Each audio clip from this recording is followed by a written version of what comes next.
Good morning and welcome to Invest Northwest on this Sunday morning. I'm Sean Owsley. Good to see you here with us once again.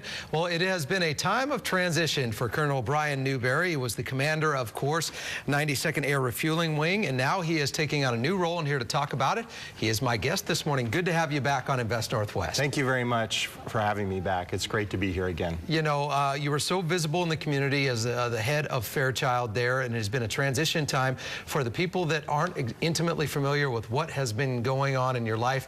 Catch them up to speed.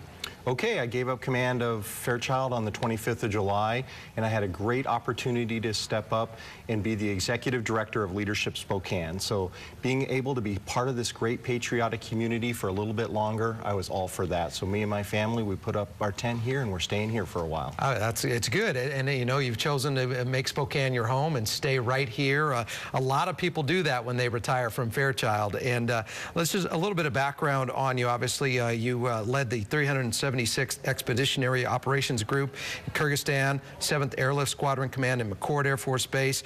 Obviously involved with the organizations like Boy Scouts of America, Lilac Festival, Greater Spokane Incorporated.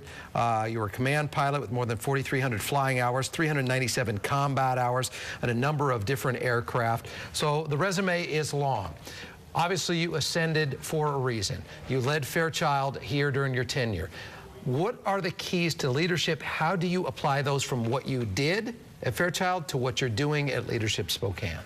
The common characteristic of all that you just mentioned there was trying to make America a better place, and that's what I'm trying to do here for Leadership Spokane. And one of the things that made Spokane so attractive for my family and I was the patriotism that is part of your DNA. And so what leadership is about trust. Leadership is a contract. Leadership is about influence. And all those things that I did in the Air Force was to make America better. That's what I'm doing here by trying to make Spokane better and by trying to make the inland Northwest better. We want people to invest by investing in leadership here, and that will bode us a bright future. How does that make a difference in the community? When you have strong leaders, how do you get people to buy in to the leader, first of all, and second of all, take it and do something, apply it in the community? Well, let's look at the history of Leadership Spokane. It was founded on those individuals who stepped up in the 1970s and brought World Expo 74 to here. When that happened, that transformed the Spokane landscape. It put us on the world map. Those individuals wanted to keep that magic going, so in 1982, they stood up Leadership Spokane. That's what we're doing today. Over 32 years we've been in existence, over 1,114 leaders that we've motivated to go on out, step up, and take leadership roles in the community. When you have leaders, they're able to make the whole tide rise and all the boats rise, and that's what we're trying to do right now, is motivate individuals within Spokane to go on out there and make a difference.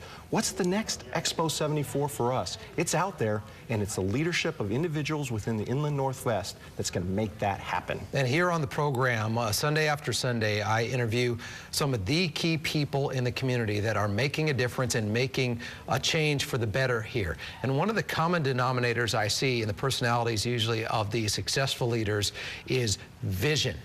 They look forward, they have a vision that isn't necessarily in the mainstream, and they make it become mainstream. Do you think that's an active characteristic for a good leader? Man, I think you're a graduate of our program. What it's all about is vision. We're going to be having a regional economy day here, and each different day that we have 10 different sessions through the year. We have a different characteristic we focus on. Regional economy day, we're focusing on foresight, vision, because that's the difference. Management is excellent. You need management out there, but you need leadership as well. The big difference between leadership and management is that vision thing, where you're going to take everybody to the next level and inspire them to do that. So Brian, tell me, what are the events that you do?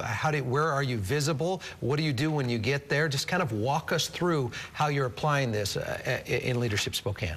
Well, Leadership Spokane then is a 11-part course, has 10 events plus a retreat that we have, and right now we have 50 individuals that are going through that have stepped up to take that challenge, and we also have 25 youth. Boy, what a powerful difference we can make with our youth as well. So 50 adults, 25 leaders, they sign up in the spring time frame. The course starts in August. Once a month we meet, and they graduate in June. That's what it's all about, and they go on out there, and again, we have over 1,100 leaders out there who've been graduates of our program, making a difference daily. If you can, let's switch gears here. Let's focus on Fairchild. Okay. Obviously, you're intimately familiar with it. What do you see as the key critical issues for the base right now? Well, I can't speak for the Air Force, as you know, right now, but in my time as I was leaving, which was just recently, right, the biggest issue was the money issue right now. As sequester continues to be out there, Congress will debate that here in the future. How do we continue to maintain readiness with reduced funding out there? That's the key. The only answer is going to be bold leadership. And that's why the new commander out there, Colonel McDaniel, and his great team of commanders that he has, that's what they'll be is being bold leaders, because I guarantee you, our United States Air Force, it will never fail. No, it won't. A strong personnel and men and women that drive it every day. If you can, from your viewpoint then and from your viewpoint now, how critical is Fairchild to the regional economy? Oh, absolutely critical. I mean, it continues to be the largest employer within this region. We start our Leadership Spokane with Economy Day as our first focus because the economy is important. We focus on the arts, we focus on the civic role as well throughout the year, but if the economy is not going well, it drags everything else down. Well, that's what Fairchild's part of this. For 77 years, even longer, Fairchild's been part of this community here, and it's helped raise everything with the strong economic impact that it's had here. So it is a major player within the region for that region. Plus, it's a major part of America because it provides fueling freedom, being a bridge in the Pacific Northwest to all that's going out in the world, from Russia to China to the Pacific Rim. Fairchild's on the front line of defending America. Yeah, certainly is, and they do great work day in and day out, both here and abroad. So for Leadership Spokane going forward, what are your personal goals? What do you want to see happen? How are you going to put your, implement your fingerprint on Leadership Spokane? Well, we're kind of running down 3 tracks right now. The first track is that we are making sure the curriculum is strong. I'm looking out there. It has a great reputation for making folks understand Spokane. We're also making sure that the leadership skills where we teach negotiation, public speaking, those kind of critical leadership skills are part of the curriculum. So we hired a new person, Jackson Riley, who's helping us with our curriculum development right now. We're running full forward on that. The second avenue of attack that we're taking, using military terms there. The second avenue that we're running down right now is making sure our alumni base is strong and that we're connected to them. Over 1,100 rich alumni, not rich alumni, but alumni with rich experiences out there that we can tap into and make this community better and make our organization better. So we're making sure that our connection, which we have a gala here in January, we're celebrating all our alumni at our Leadership Lights the Way Gala January 30th. And then the third area that I'm going down is, of course, we're a nonprofit out there.